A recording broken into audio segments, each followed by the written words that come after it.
Tom, come up here. Hi. Well, good evening, everyone. If you want to kind of come in and grab a seat, we can have a little conversation. Sit anywhere you'd like. I mean, there's no assigned seating. Just to introduce. Hi. So you can talk through the whole thing again.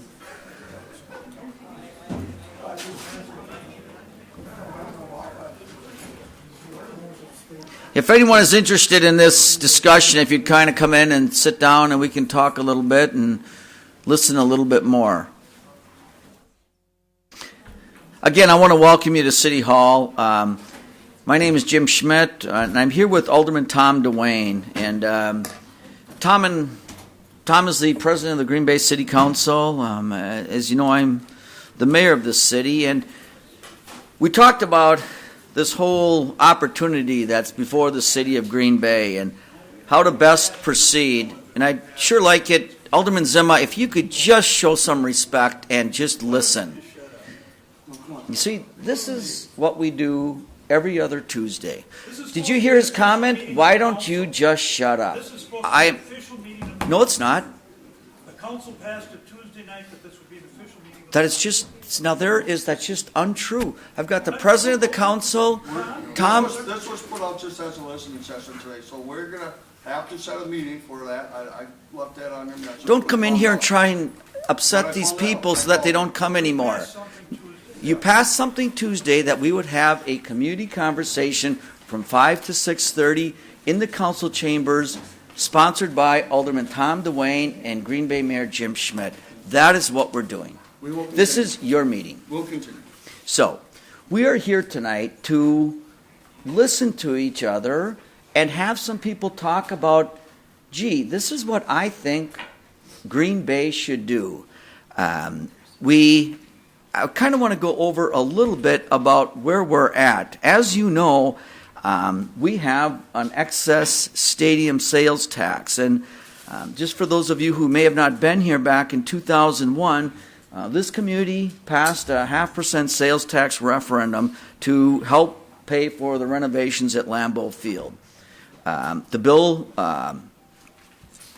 offered to fund a 0.5% sales tax for 28 years or until the expenses were met, the project was complete, the maintenance fund was filled, and there was another pot of money.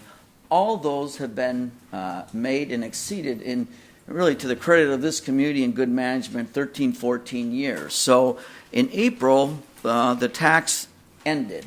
Now, it took the state a little while to shut off the faucet. We still had the faucet. We still had Walmart and some people collecting the money, and they ended up with about $17 million of excess money.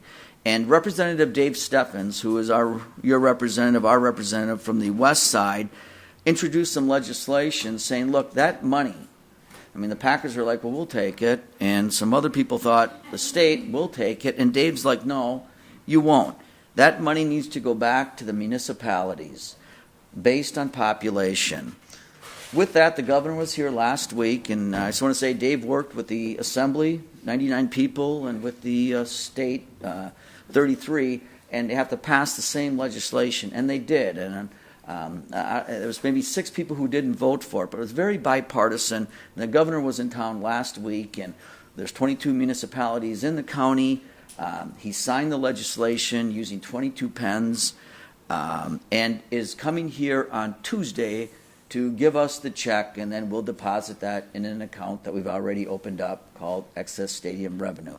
That check will probably be, I mean, they didn't even know the exact amount, but it's going to be between $4.8 and $5.2 million. That would be based on our population. The county, as you know, is getting 25%, so theirs is going to be about $5 million. De Pere's getting $1.2 million. Schwaben's getting $800,000. It just, the math is all going to be there. It's been in the paper, but it will be detailed. And so what we're talking tonight, and this is one conversation we're going to have about what do you think? you know, what do you think? And we're going to get to that. Do you kind of want to go over how we want to run the meeting? Well, yeah, tonight, you know, first of all, thank you for coming. It's very important. What we're doing here tonight, we want to hear from you. We want to hear what you'd like to see our government here, our council, how we want to put this money to use. Everybody will give an opportunity to speak for 3 minutes, and respectfully, if you go over a little bit, we'll understand that, because sometimes it takes a little bit more than what you're going to do. Obviously, I want everybody to respect everybody else's opinions, because one thing, there is no bad ideas. There is no bad ideas, and we're going to get a lot of them. You're going to hear a lot of opportunities. Like the mayor said, there's only 3 things we can actually do with this money. And so we have to look at in those categories and to get the opportunity. So, Mayor, if you want to go over that, but realistically, we want to hear from you. And thank you for coming. It's important.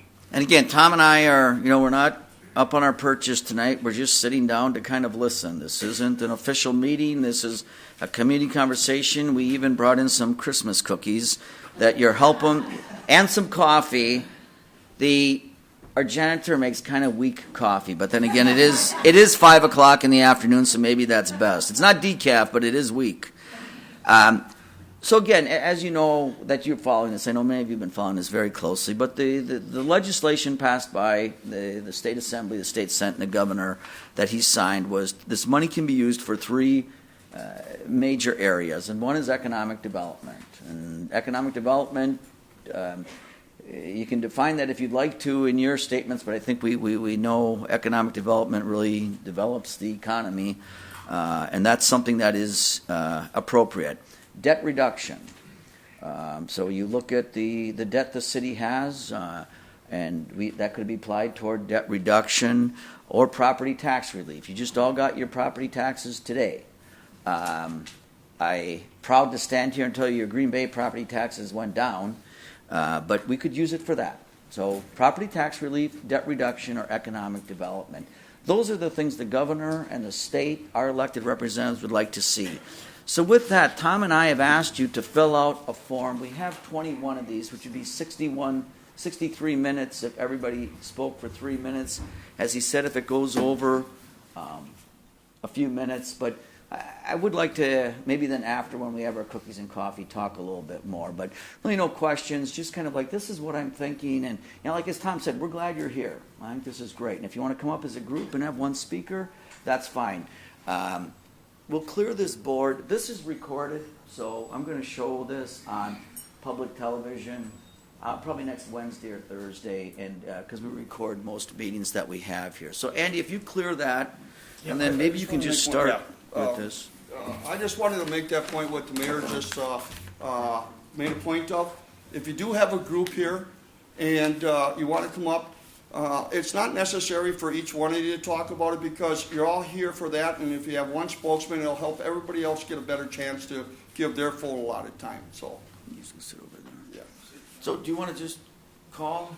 Okay. Hey, Tom, Yes. would you explain to them? Would include doing projects that have cost us something. So we can do Yeah, debt public works. debt things reduction. like that. Yeah. Debt reduction is one of the 3 categories. Yeah.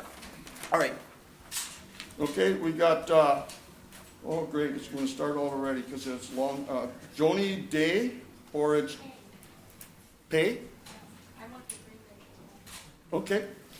And she does not want to talk, but she's, oh, it says no for speaking. You can speak if you want, but you put no. Okay. She is with the Green Bay Botanical Garden, so let's just bring them up. Okay, okay. You want to just sit up here?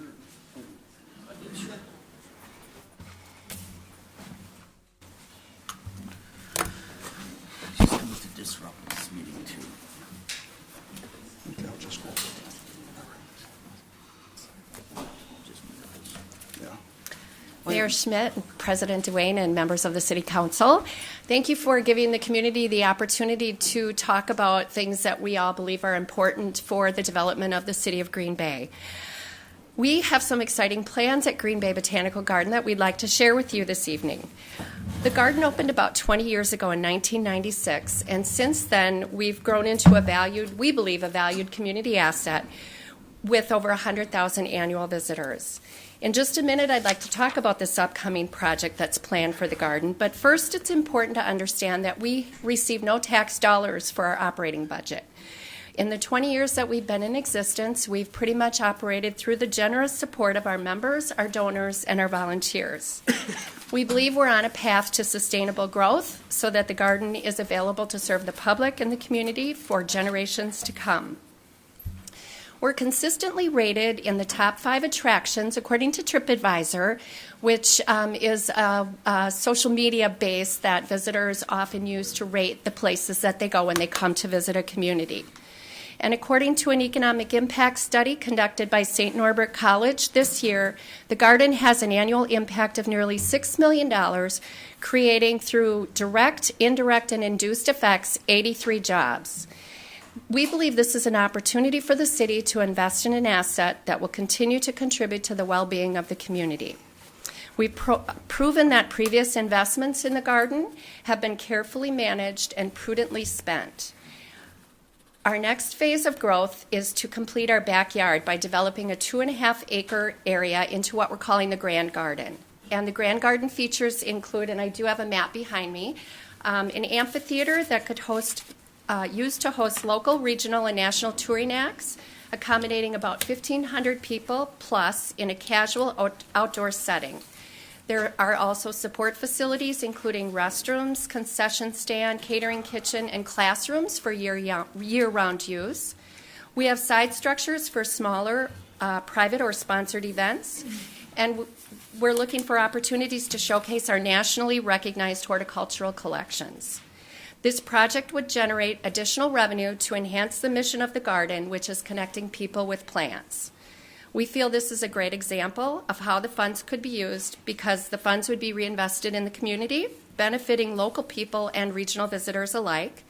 The Grand Garden would allow the garden to continue to contribute to economic development, and we can continue to expand the quality events offered in our community that is important for attracting and retaining residents as well as tourists. Being respectful of your time, I'd like to just quickly introduce my board members who are here with us: Kathy Hartman, Joni Pay, Judy Nagel, Lisa Gameltoft, Bill Wongren, and Doug Hartman. And we'd be happy to answer any questions afterwards, but at this time, All right. Thank you. Sounds great. Thank you. thank you. What exactly you were asking for? The whole thing? What's that? No, not the whole thing. Are we gonna ask what they're looking for dollar-wise? Do you have a dollar amount in mind, Susan? Well, the total project is $4 million. As far as what we would ask for from the city, we would be grateful for any investment. As I said, we've never received tax dollars as a garden, and I think that a gift from the city would be a statement gift as we do go out to raise the funds that we need through private donors and foundations to make this project a reality. Our last capital campaign, we raised $3.6 million. Our goal for this one is about $4 million, as I said. Thank you. Thank you. Thank you. All right. Jeff Marcus, representing Old Main Street.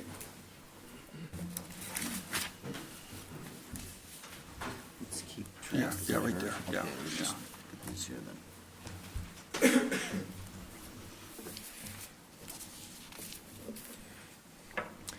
Good evening, everyone.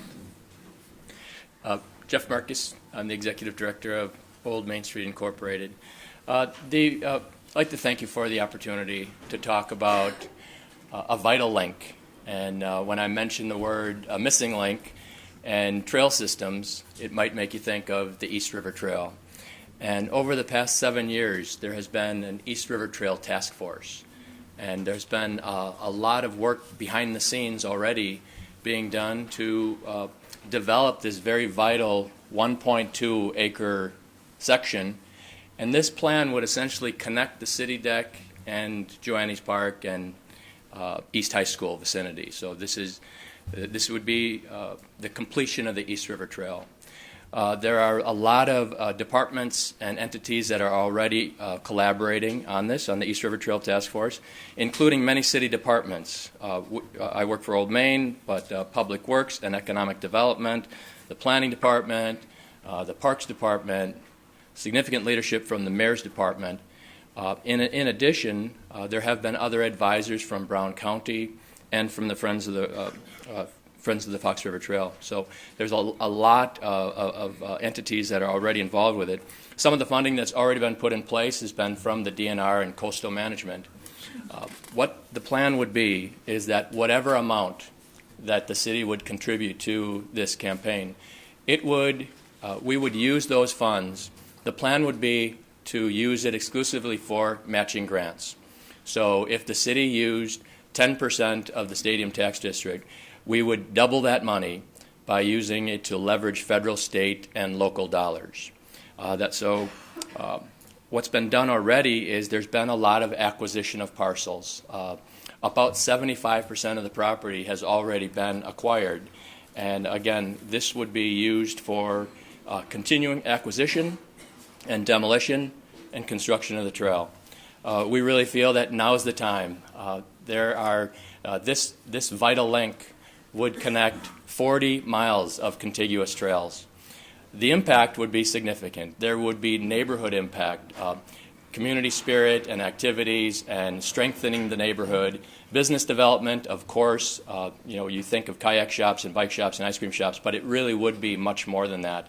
Employees like to be near trails, and in addition, the health and wellness benefit would also be there. So I would just thank you very much for considering the East River Trail as one of the possible entities. A statewide study was done some time ago by UW-Madison that bicycling has an economic impact in the state of $1.5 billion. And even locally, we have noticed that businesses that are near trails, sometimes they experience 10 to 30% of their revenues come from trail users. So thanks for considering the East River Trail in this initiative. Jeff, you have Thank a cost? We asked you to consider 10% of the funding, which would be $500,000, and we will double that by matching grants. And I do have a handout that I'll share with you. Great. Thank you. Phil Hawk, Phil, anybody from the Blue Zone group? You can Blue Zone. Thank you.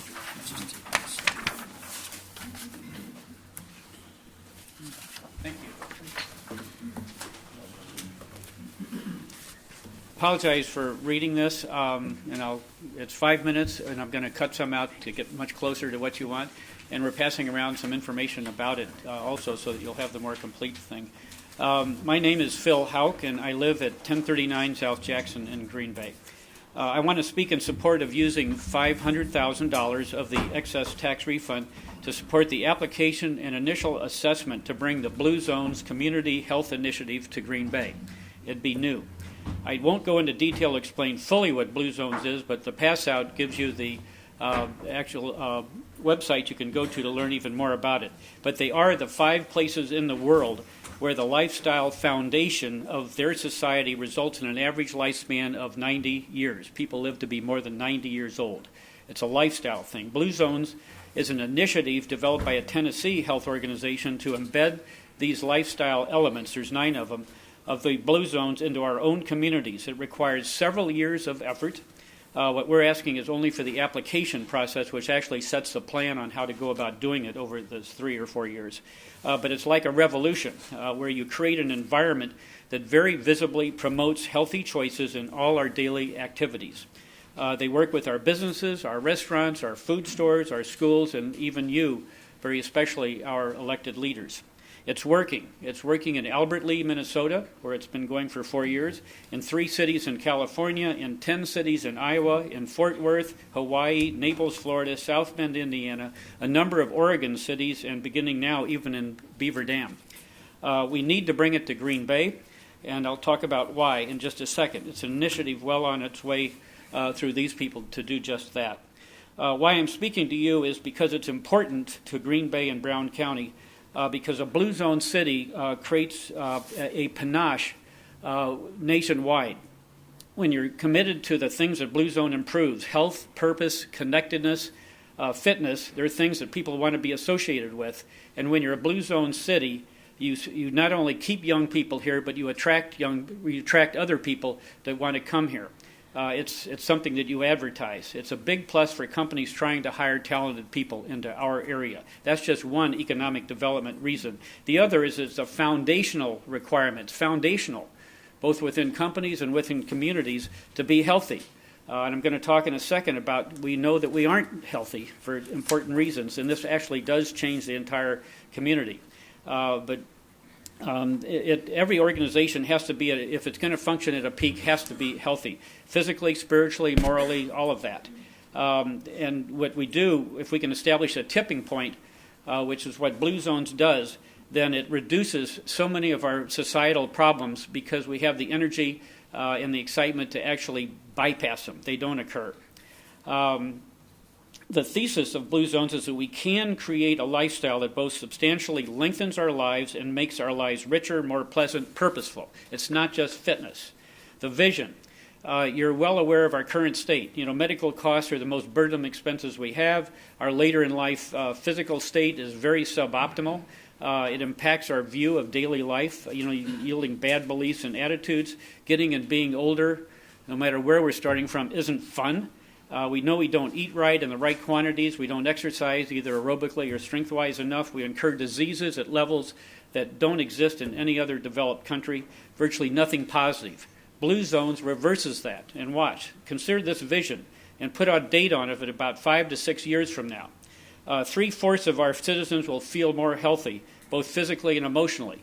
We know that because they do in Albert Lea, Minnesota, the first one that started about 5 years ago. The number who walk and bike daily will increase by 80% because it has in Albert Lea. There's a 40% decrease in medical costs. Got that? There is in Albert Lea. And from a city worker standpoint, there was a 49% decrease in city workers' health insurance claims in Albert Lea. 2/3 of the locally owned restaurants added life-extending foods to their menus in Albert Lea. Businesses use more nutritious catering and vending machine choices in Albert Lea. Individuals start talking about how their diabetes disappeared, how they've lost 30 pounds, how their waist size went from 38 to 32. All of that happened in Albert Lea.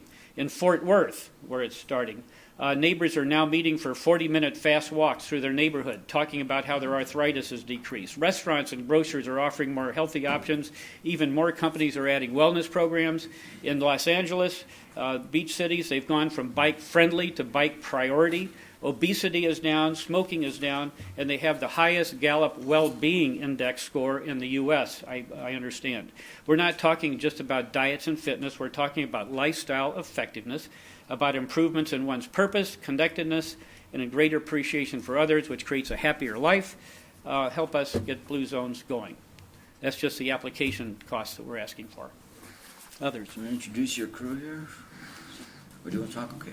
Good evening and thank you. I'm Jen Vandenelsen, the Executive Director at Live 54218. We have some handouts that we'll pass around, and out of respect for time, we won't take up too much here, but we're certainly available for question. And then we do have two members of our steering committee for the Blue Zones project here, John Dye and Judy Nagel. And then we did bring Ashley Ponchak, a City of Green Bay resident, to share a little of her perspective during the Q&A part later. And then Natalie Baumstead is the Director of Operations for Live 54218. So thank you very much. We'll pass the materials around and we're available for questions. Thank you. Dan Thiel.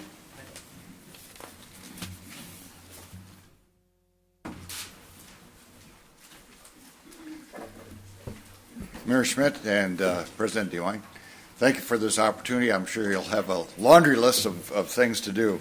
I am Dan Thiel. I'm president of the Oak Grove Neighborhood Association on the east side of Green Bay. I don't have a specific dollar amount to present to you for a request, but I would like to suggest to you, Mr. Mayor, and to the members of the City Council that our neighborhoods are something that we can be very proud of in Green Bay. We have neighborhood building blocks that are creating a better city here in Green Bay. And one of the things I think we can be very proud of is that those neighborhood associations, there's 42 of them right now, and I'm very pleased to be the president of one of them that has won some awards. They contribute greatly to the economic well-being of the city of Green Bay. Our events, crime prevention projects, beautification projects, park and recreation improvements, things that we do to improve our local neighborhoods, all together create an atmosphere that is an incentive and is a catalyst for better economic development in the city of Green Bay. If we feel good about our neighborhoods, we feel good about the city of Green Bay, and that impacts economic development. So again, I don't have any specific dollar amount to suggest to you, but I would suggest that the members of the City Council consider investing more in our neighborhoods through the Green Bay Neighborhood Leadership Council. We don't have to create a new organization or a new program. We've got the mechanism there in place with the Green Bay Neighborhood Leadership Council, and I would urge you, Mr. Mayor, and the members of the City Council to consider some additional funding for the work of the neighborhoods in Green Bay. Thank you. I just want to add that with all the neighborhood associations, we had our Christmas party 2 weeks ago. They give out an award for like the neighborhood leader of the year. It's the Inky Ming Award, and Dan Thino received that. So he speaks with a lot of authority. Okay, Barbara Dorf.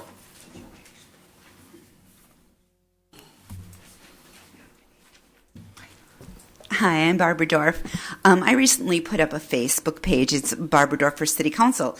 And on that Facebook page, I had mentioned that Mayor Schmidt and Alderman DeWayne were going to have this listening session about what to do with the excess tax that we had gotten back. And I asked if there were ideas. And so I did get some ideas, and I just wanted to share them from the neighbors that participated on my Facebook page. And very briefly, to help rebuild Bay Beach, including the beach area, was one idea. To use for county and city recreation. To use for gym and recess equipment for the children in our schools. And finally, to use as a solar energy project to move us away from dirty coal use. Thank you so much for letting me share these ideas from the citizens. Thank you.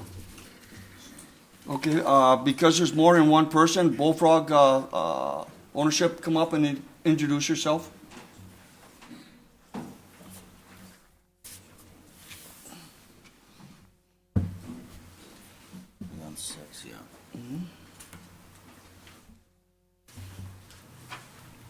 Good evening. I'm Connor Kaloya. A partner in the Bullfrogs, Vern Stenman. Our parent company that owns and operates teams in Madison, Green Bay, Wisconsin Rapids, and Kenosha is Big Top Baseball. Liz Kern is the vice president of Big Top Baseball and has served as the Bullfrogs GM for the first 2 years. Derek McCarty, our current GM, is here as well. I want to thank the mayor and council president for having this session, and thank all of you for turning out and letting us speak for just a few minutes. Our proposal is a multi-use event center downtown to be located at the corner of Mason and Broadway, right on the river. We've got a handout that we're passing around right now. And our parent company, as I mentioned, Big Top Baseball, owns and operates teams throughout the state. We are an events company. We've done large-scale events across the state, whether it's hosting a 70,000-person fireworks show, running concerts for up to 10,000 people. We program events. And what we're proposing is a facility that could both host the Bullfrogs. We would propose to bring a minor league soccer team to Green Bay as well, and then also host events. We'd be looking to program the facility about 150 nights, days and nights out of the year. We've owned the Bullfrogs for just over 2 years now. In 2 years, we've been able to increase attendance by over 55% at Joanny Stadium. We've invested over $100,000 into Joanny Stadium. And while Joanny's has been a great place for us, we do desire and seek a longer-term facility improvement. Out of the 18 teams in the North Woods League, Joanny's ranks in the bottom tier as far as facilities. We talk a lot about, or there's been a lot of discussion about economic development. We think that this proposal can be a catalyst for economic development down on Broadway, on the south end. We think that building a stadium could spur additional development, whether it be restaurants, hotels, housing. And this can be a community event center that can be used a lot of nights out of the year and a gathering place from people all across Green Bay. So I'm going to turn over to Vern Stenman to add just a little more. We feel like we've got an opportunity here to do something really special that would be very unique for the entire community. That, from baseball to soccer to concerts and entertainment. Connor mentioned before we're an entertainment company.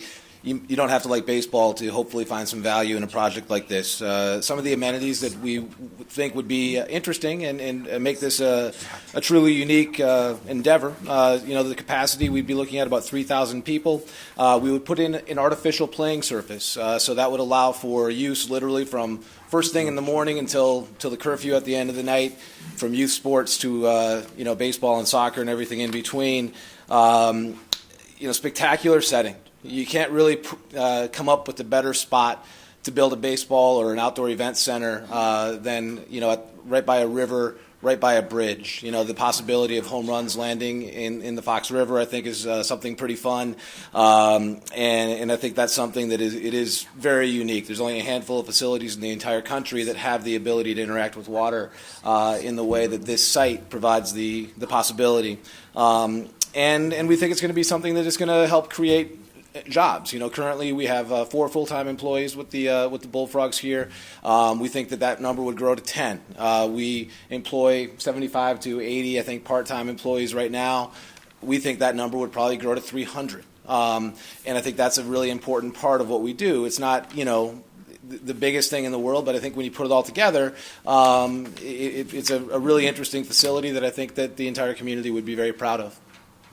So over the last 2 years, our group has rebuilt or built stadiums in both Madison and Kenosha. We've got a lot of experience building stadiums. We would bring that experience to this project. A project of this scope and scale is normally in about the $12 million range. We believe that we can get this project built for between $8 and $10 million. We'd be requesting $4 million from the city. However, we'd be willing to put up $1 million up front to the project, and then an annual lease fee over 20 years that would have us contribute more than $3 million to this facility over time. So we appreciate you taking the time. We'd love to answer any questions later or have discussions with anybody following this meeting. And have a good evening. Thank you very much. Thank you, guys. All right. The next 4 names, again, they're with the Botanical Garden. I just want to recognize them for being here. Lisa and William Wegernen, of course, Doug Hartman, and Kathy Hartman. So, and Susan, you spoke, but I want to just recognize you and thank you for being here. Next up is Leah Weicker, please.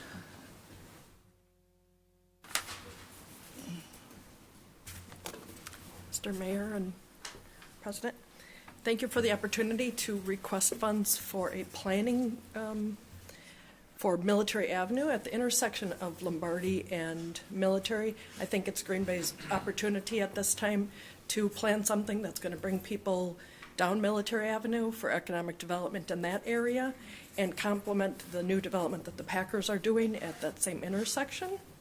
My request, I'm looking for estimates at this time on what the plan would cost. I'm guessing it's going to be between $20,000 or $30,000 in that range. And I would be able to supply more information later. With that planning grant, I think it would help assist us in writing grants for the location, as well as improve our ability to get developers to come in as well. There's already a plan in place, the Verbecker plan, and we can play off of that plan, but give the good details for us to go ahead with. Great. And we will be having another meeting, so, the cost and that, you might know more by next time. Yeah. Thanks for coming. Thank you. That's good you're on the list. Yeah. Tom Hoy?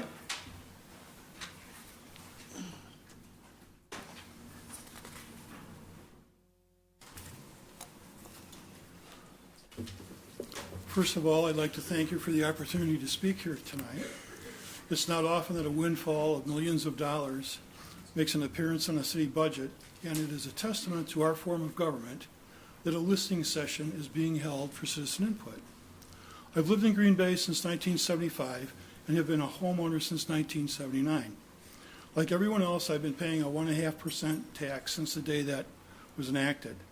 Homeowners, renters, tourists, pretty much anybody who has spent money here has contributed to it. And now the tax is over, and you have an opportunity to make your mark and to leave a legacy of your stewardship. Retired Alderman Tony Tyson once shared with me that the burden of public office in Green Bay comes with the unwritten law that no matter what you do, somebody will like it and somebody won't. And they will likely feel obligated to tell you about it. Well, we're lucky here tonight to be on the front side of your decision making. And I feel that in view of past performance, I'm going to like whatever you do. But I do have 3 suggestions. I am sure many of you have received the Menards postcard in the mail that's an 11% rebate check. For as long as that program has been going on, and it's been many years now, I can't recall anything specifically that I've used that money for. And I think a rebate to property owners would be a mistake. I think it would leave out all the renters who have paid their fair share. And I think, truthfully, I think you can put millions of dollars to better use. Personally, I'd like to see an outdoor event center receive funding and an East River Trail connection. I will admit to being a bit selfish. I walk the East River Trail most days, and I've enjoyed concerts in the park. And last but not least, I think there needs to be a bronze plaque placed at the project that you choose to fund that lists the names of the mayor and the members of the council for being forward-thinking and having the insight and the foresight to make it happen. There are a lot of reminders in this town about football players. I really think there should be something recognizing the good government we have here. Thank you for your time and for your service. Thank you. That was nice. And I'm sorry if I mispronounced names. Chris Kumchak? Chris Kumchak and Tony Kumchak? Burnett are on the same team. Okay. And Tony Burnett.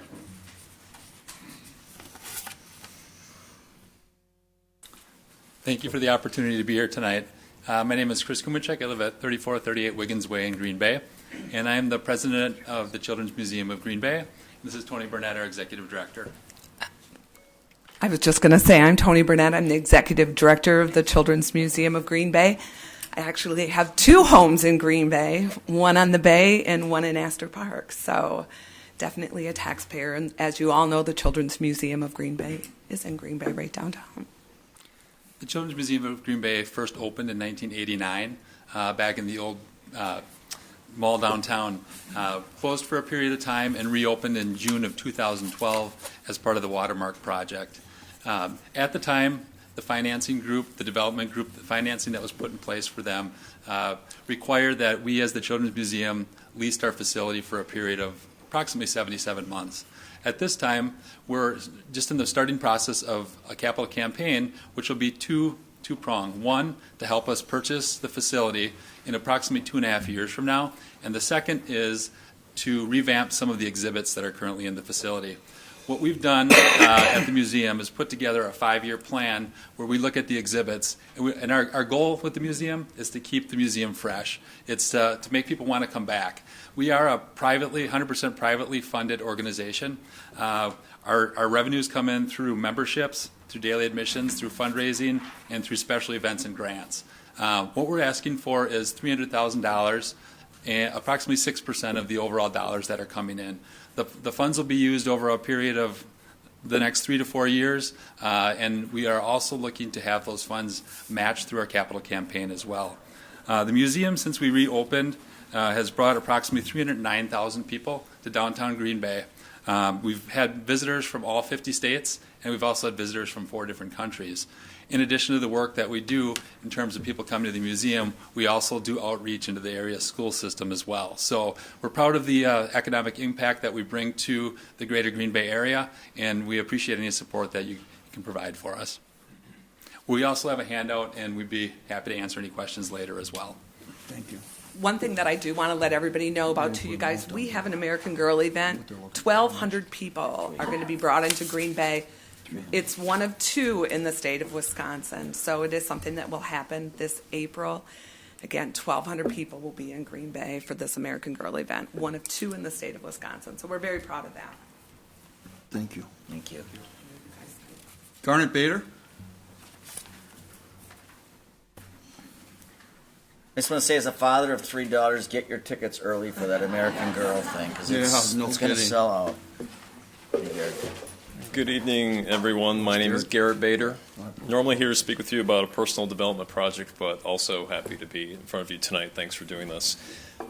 Two projects I want to present for consideration, and both being in the economic development pursuit, because I feel economic development projects really have the best multiplier down the road when we look at keeping these funds going in the future. The first project is actually on behalf of my position as a board member for On Broadway Incorporated, and it is a proposal to create a $500,000 revolving loan fund that would be used to support the rehabilitation of older buildings, not only in the Broadway district, but many that are downtown and along Old Main Street as well. Many of these buildings, they're 100 plus years old. The first floors are in use. The upper floors are largely vacant, and they're in various states of disrepair. And the cost to renovate those and rehabilitate those to today's codes, it's oftentimes prohibitive for a developer to do to meet the codes needed. So what this fund would do would provide gap financing between what a developer can typically risk, what a bank will typically lend. It would plug that money at a very low interest rate. Once the project is stabilized, the developer would refinance. Those funds would go back into the fund to the city, so it can be put back out again to new buildings. So it really keeps the funds alive, keeps them going years, hopefully decades down the road, rehabilitates these buildings, brings up the property values, and really has a nice benefit long into the future.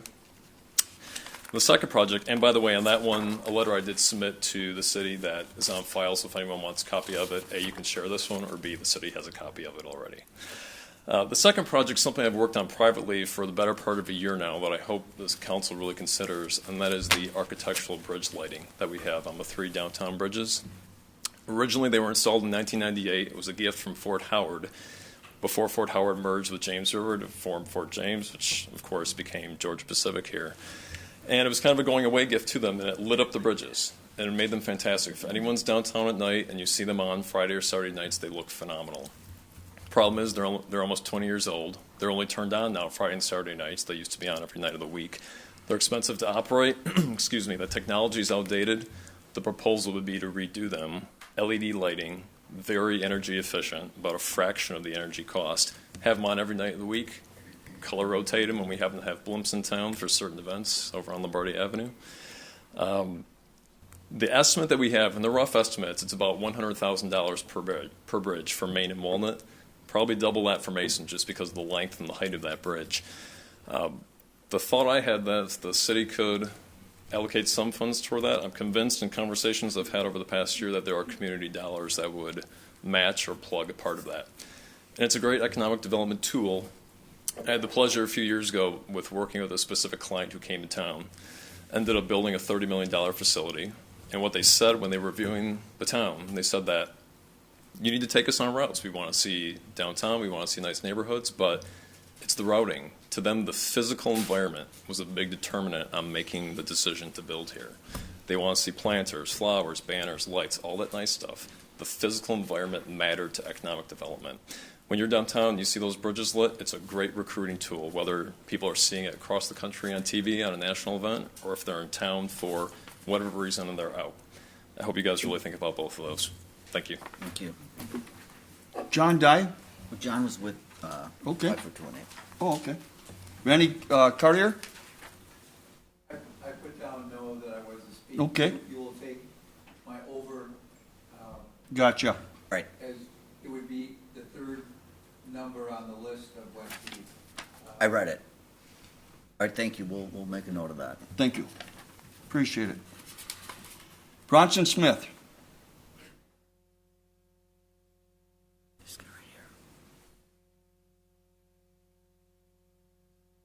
Good evening, everybody. Hi, Bronson. Mayor, Mr. President, council members. I'm going to try and be as brief as possible. I know everybody else here would like to speak to tonight. First, I would like to say that for many years now, the city's focus and budgets have been reinventing and revitalizing downtown Green Bay, the Broadway district, the Stadium District, and Bay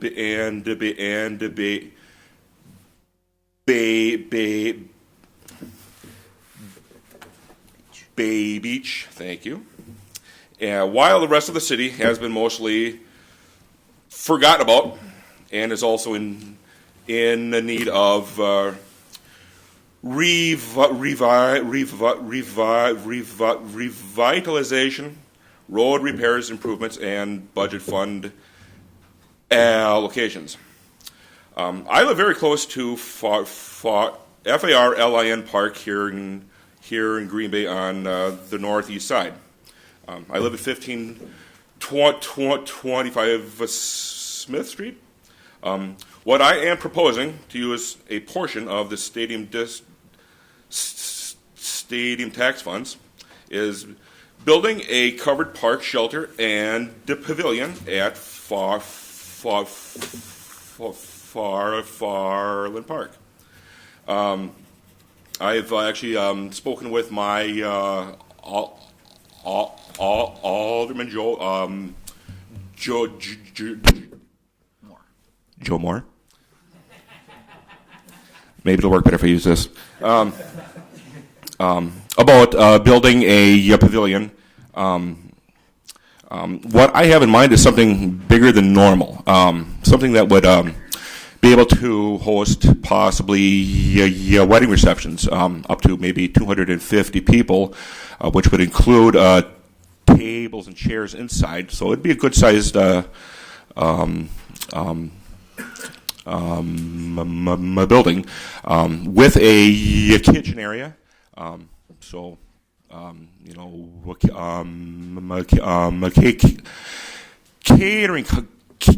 Catering services could also be in there to do their thing. I believe something like this would probably cost in the area of between $250,000, probably up to $400,000 to $500,000, depending on how well it's built. And I just think that for the last 14 years now, the people of Green Bay, Brown County, and people coming here have been being taxed to support companies, and it's just like now that we're getting some of that money back, I really think it should be used to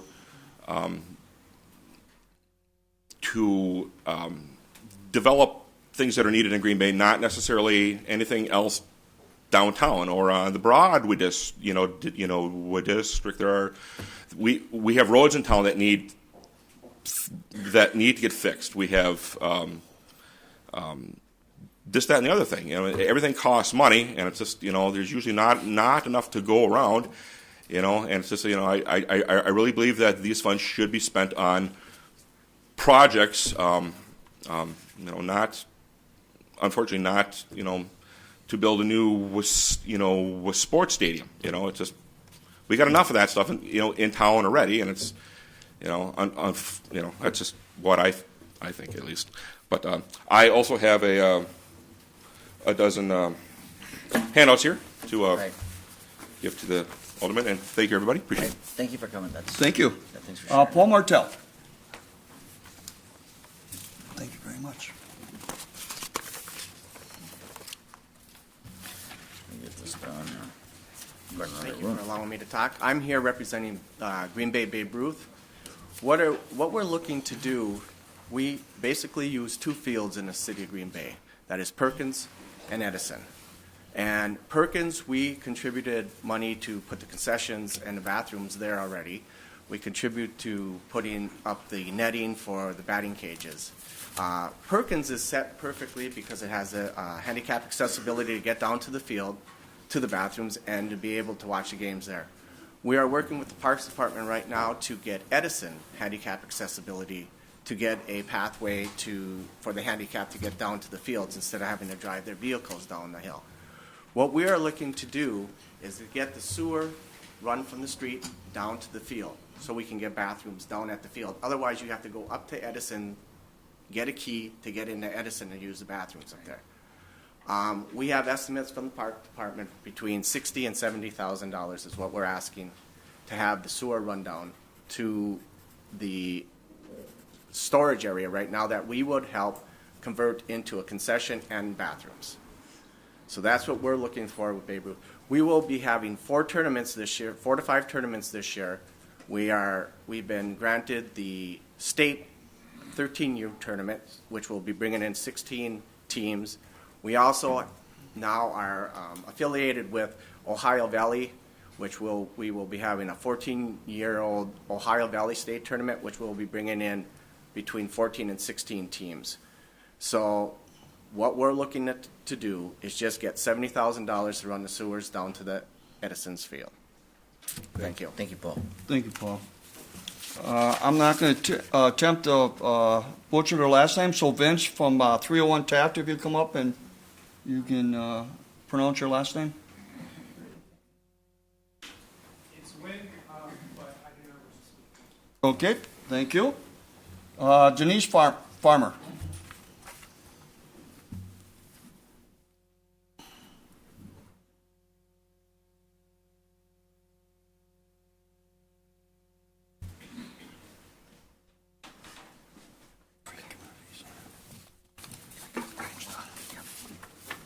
Good evening.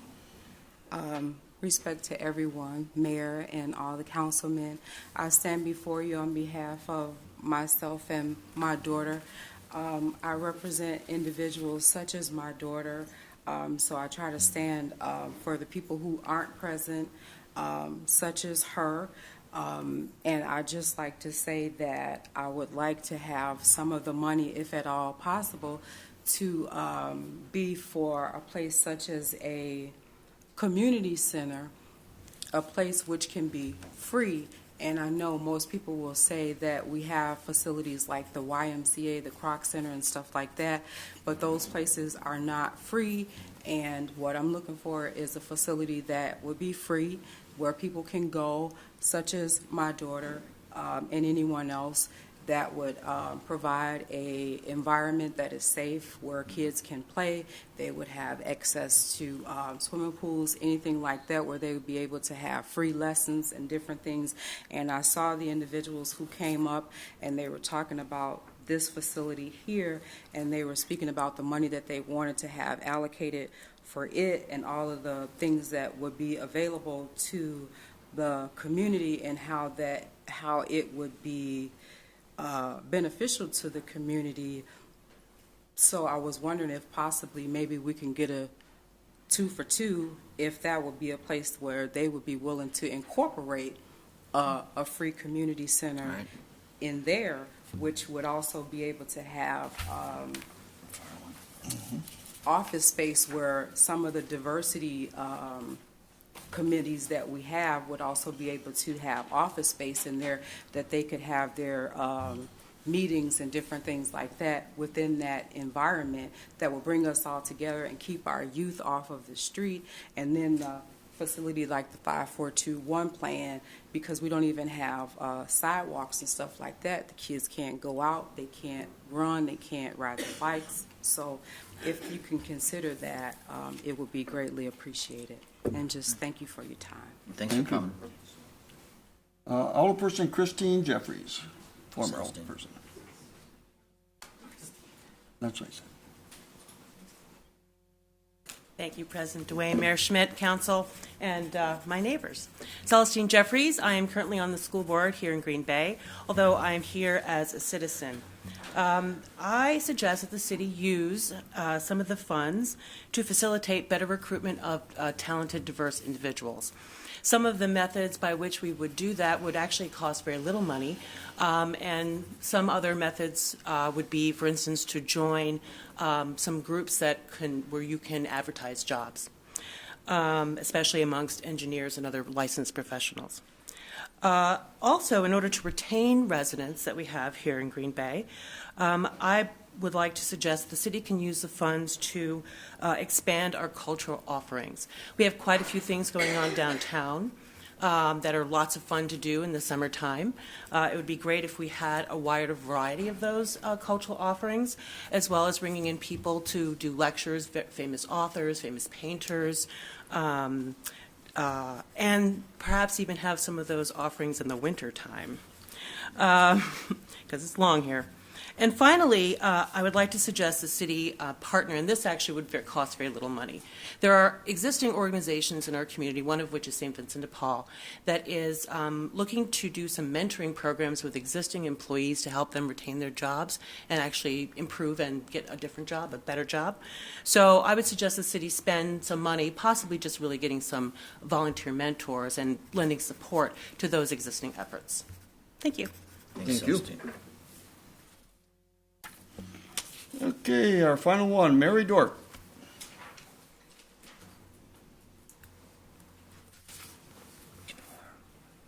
Was it? Dorf. Dorf. Thank you. Thank you for having us. I'm here to discuss the condition of our streets. They're pathetic, especially on the neighborhoods on the west side. You know, as a taxpayer, I believe we deserve to have tax money collected from us to repair our streets. Filling potholes is not enough, and it's not satisfactory. A satisfactory solution for the several streets have been left unattended. Our streets attest to the lack of concern for the payers in the neighborhood. Now that we have extra money, I know it's not something that we can say, well, we're going to bring $150,000 or $200,000, $1 million into the city. But we that live in the city deserve to be taken care of too. Our cars are being ruined while the city prefers to have the sweepers go by 2 times a day. Now, what's that all about? Our cars,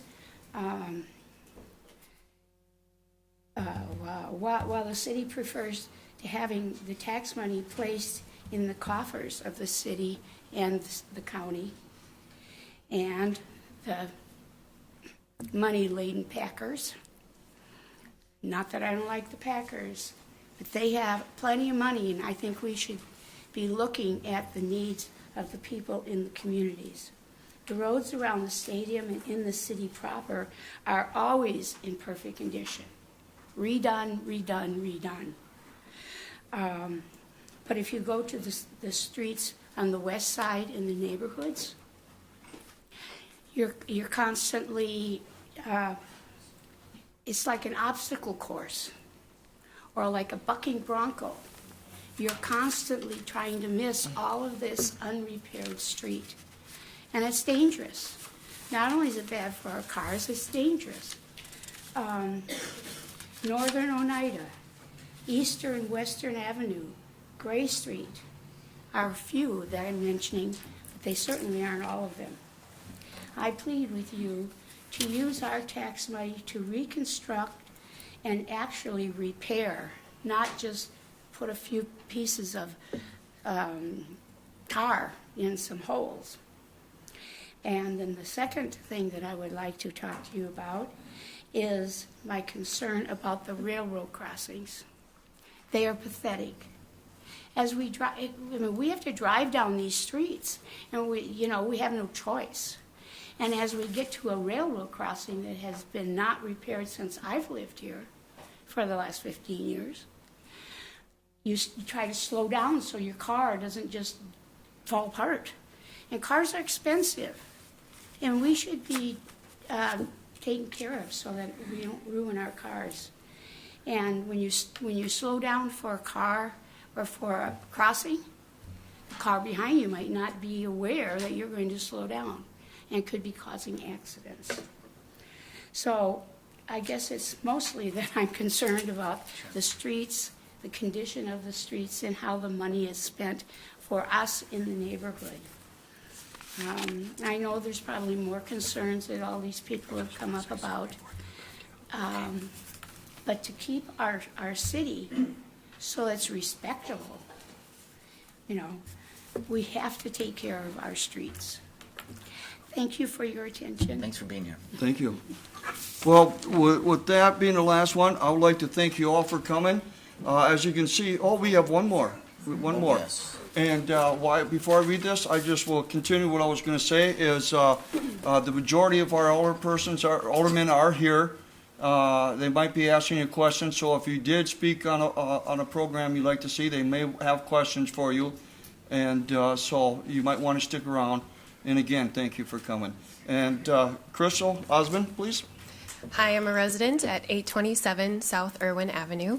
I also work for downtown Green Bay, and I love this city, and I think it's fair to say that everybody here is so passionate and has so many good ideas, and just wonderful, wonderful things can happen with this funding. And many of the folks here have already said how eloquently we need to look into the future with these funds and really think about investing them and not giving them back just to individuals, but let's look at what we can do as a whole. You know, the whole is always greater than the sum of its parts. And so it's something that I really think tonight we've heard from the Botanical Gardens, the Blue Zones, the East River Trail. We've heard from individuals who want things done in their neighborhoods, so many great organizations and initiatives. I think it really speaks to the possibility to look at taking this and investing it in a lot of these initiatives. Unfortunately, the grand total is much more than the $5.2 million at most that we might receive. And look at, instead of doing it in one lump sum, maybe we invest it for the future. We look at an endowment fund where we put this money in, we challenge our community, let's grow it, let's try to double it. Let's make it a $10 million fund that residents anytime can continue to invest in, that foundations, organizations who want to contribute to the things that happen within the city of Green Bay, all of these great things that we've talked about, and so many more. There are so many ideas, so many passionate people who have really exciting projects that can lead to advancement in economic development, that can lead to quality of life for all of us, and continue to continue to advance Green Bay, to recruit and retain our talent, our creative workforce, and to be a place that we all want to live in. And so what we would like to talk about is a endowment fund. And like I said, the goal would be maybe we can either put the $5.4 million in, or we can try to grow that fund. I'd love to see us start with a goal of $10 million. An endowment, for those who aren't aware, is a fund that you establish. All of that money goes in, and the rate of return is the investment that you make. So say it's $10 million, and say we earn 5% interest. That $500,000 a year would be granted back out to the community to all sorts of proposals like this. Of course, over time, it would take a lot of years to be able to fund all of these things, but it would outlast all of us. It would be a fund that would be here forever, as long as we want it to be. And I think, we establish a board, an organization that would oversee these funds, manage them well, and grant these out year after year to key areas: parks, trails, and recreation, arts and culture, neighborhoods, downtown, health and wellness, innovation and entrepreneurship. This is something that I think would be a great future investment. I have a little handout if there's any questions. Thanks for hearing my thoughts. Thank you. Great, thank you. Appreciate it, Crystal. Wasn't this fun? I mean, it's amazing as close as some of us are to the city, to hear 16 projects that if I win lotto, we'll do them all. It's just terrific. And you're the ones who are going to lead these projects. And as Crystal said, some may take more time than others, but when Tom and I talked about this meeting, I hope this conversation continues, because not to get up here and present and have questions, but we're going to talk amongst ourselves a little bit more, because I did hear on occasion some possible synergies in some of these projects, and I want to vet that before we start really focusing in. Our goal is to have another one of these community conversations sometime in January. I know that's a very busy month for people, but we had talked about it, and there's a couple people who couldn't make tonight too, and so I think sometime in January we could have another community conversation, and then maybe focus in on a couple priorities. And this will go to a committee of the city council and eventually end up at the council. But I just really want to thank you. This is exciting. This has never happened in my tenure here, that we had this opportunity, and I was talking this morning. I know I saw some of you this morning at the Community Partnership for Children, and I mean, these are just all good ideas, and there's even more out there. But we're blessed to live in a community that has people like you, that has the infrastructure to even do more, and to have a majority of the council who's pretty much willing to listen and do what's right, not just for us today, but really for our kids and grandkids. So I ask you to stick around for another half hour. I know there's something going on in this room at 7 tonight, but I want to talk to a few of you. I'm sure Mr. Slottick and some of the other people would like to talk to some of you, and we'll follow up with each of you on our next meeting. And again, I want to thank you for what you've done, but more importantly, for what you're going to do. We're going to get all these things done eventually. We've got a good start now with the $5 million. And on behalf of the City of Green Bay, the aldermen, and my wife, just happy holidays to all of you, and we'll be seeing you in 2016. Thank you.